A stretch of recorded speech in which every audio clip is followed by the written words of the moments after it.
Hi there. It's a beautiful day, and I just wanted to come on real quick and talk a little bit about the very misunderstood mental health diagnosis of dissociative identity disorder, which used to be known as multiple personality disorder. On my YouTube channel, I'm getting the most attention from the videos that I have done on DID, and just wanted to give a little bit of a reassuring video. Just if you suspect you may have some dissociative parts, you're losing time, or different things happen that you have no memory of, or you can just sense a whole lot of discussion going on in your head, you're definitely not alone. People with DID are often misdiagnosed as having bipolar disorder or psychosis, and it's my experience many mental health providers miss it. Myself, being trained in EMDR and working with people with complex PTSD for many years, I have radar and I can pick up on it very quickly. But sadly, that's not the case when people go to get mental health treatment. So just wanted to give you a few thoughts that the cause, 99% of people that do get diagnosed with DID have some kind of ongoing childhood trauma, and where it's the child is kind of stuck in that environment, and it happens repeatedly, and it's the brain's superpower to protect the system by dissociating. So it's really the people that I have the pleasure of working with that do have DID have come to realize it's really an amazing asset to have been able to protect themselves. Their brains have done that.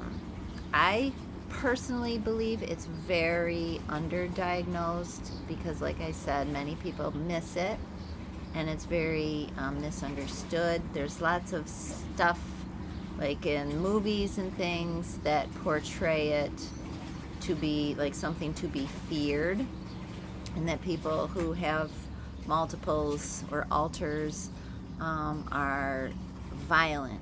And I'm not sure the actual statistics on that, but I would say 99.9% of people with DID are non-violent. In fact, they abhor violence, because that's a lot of the reason that their brains have protected themselves this way, due to childhood violence and abuse and things like that, or being subjected to things they never should have experienced.